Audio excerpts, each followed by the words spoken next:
Okay, so moment of truth.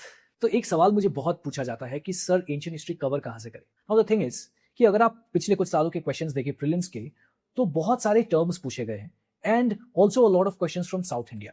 So the best way to cover is actually Tamil Nadu history book. Now the thing is Tamil Nadu board की जो history book है उसमें you can cover ancient history 80%, पर ये जो 20% है उसके लिए क्या करें? उसके लिए you have to read NCERTs, but I tell you about that. सबसे पहले आता है तमिलनाडु बोर्ड की हिस्ट्री बुक में। नाउ ये 11th क्लास की हिस्ट्री बुक है, यहाँ पे एंशियंट मीडिएवल दोनों है। नाउ एंशियंट हिस्ट्री जो है यहाँ पे साउथ इंडिया के बारे में बहुत ज्यादा डिटेल में दिया गया है एंड सवाल वहीं से बहुत ज्यादा आ रहे हैं। तो अगर if you cover this Tamil Nadu board की history, then a lot of your work is done in ancient history, at least from prelims point of view, also from mains, क्योंकि इसी किताब में एनालिसिस भी बहुत ज्यादा दिया गया है which helps you in mains. अब I have made things easier for you. How?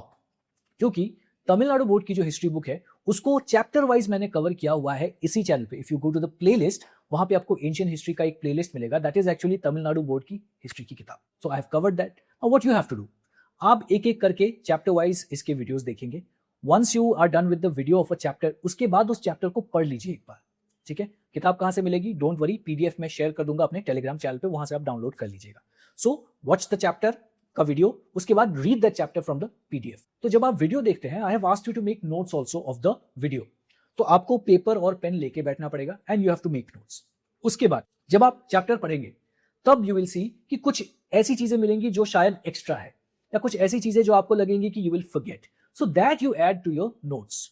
ठीक है, तो इससे 80% of your ancient history syllabus is done. ठीक है, तो that is also good enough. लेकिन if you want to go one step higher, तो आपको क्या करना पड़ेगा? प्रीलिम्स से पहले, जब भी आप प्रीलिम्स देंगे उससे पहले आपको दो एनसीईआरटीज पढ़नी पड़ेंगी। The first is our past part 1, इसको पढ़ लीजिएगा, and the second one is themes in Indian history part 1।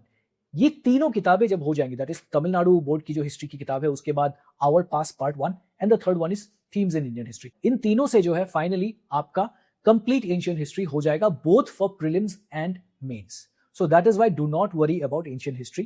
You do not have to read मोटी-मोटी किताबें ancient history के लिए, because ancient history में इतना समय देंगे तो बाकी subjects कब पढ़ेंगे? ठीक है? So that is why follow the playlist and go through the chapters.